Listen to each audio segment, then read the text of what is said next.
The palace walls felt like a prison. My life, filled with luxury, could not soothe the unease in my heart. I yearned for a truth beyond pleasure and possessions. One night, I left. It was time to seek real meaning. I renounced my kingdom, my wife, and my newborn son. This was a sacrifice, but my heart ached for a deeper understanding of life. I knew I could not find it within the palace walls. The world outside was vast and unknown. Yet with each step away from my gilded cage, I felt a glimmer of hope. I was free to seek the truth that eluded me for so long. My journey would be arduous, I knew, but the fire of seeking had ignited within me, pushing me forward into the unknown. I encountered an old man, his body stooped with age. His face, a roadmap of wrinkles, spoke of years filled with both joy and sorrow.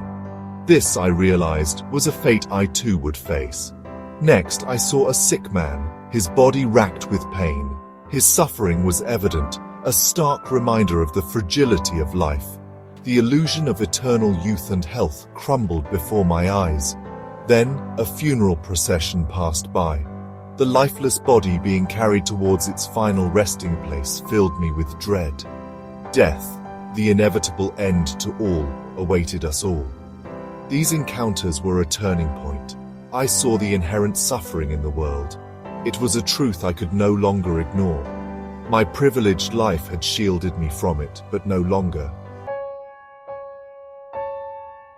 I met an ascetic, his face radiating serenity. He had renounced the material world in pursuit of spiritual liberation. Inspired, I chose to follow his path. I wandered for years, seeking guidance from wise teachers and subjecting myself to rigorous meditation. I sought to conquer desire and attachment, the root causes of suffering. My body grew thin and weak, but my spirit remained determined. Yet, even after enduring extreme deprivation, enlightenment eluded me. I realized that simply punishing the body was not enough. There had to be another way. I remembered a time in my youth when my mind had settled into a state of deep peace during meditation. Perhaps the answer lay not in extremes, but in balance. I sat beneath a Bodhi tree, determined to find the middle path. I would meditate until I reached enlightenment, no matter how long it took.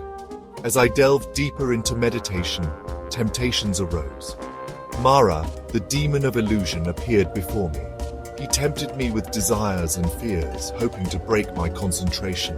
But I remained steadfast in my meditation, my resolve unwavering. Finally, as the morning star rose, I achieved enlightenment. I understood the nature of suffering, the cause of suffering, and the path to overcome it. I had found the middle way, a path of moderation and mindfulness. My heart overflowed with compassion for all beings. I became the Buddha, the awakened one. I knew then that I had to share this path to liberation with the world. My journey had reached its end, but a new one was about to begin. The journey of teaching others to find their own awakening.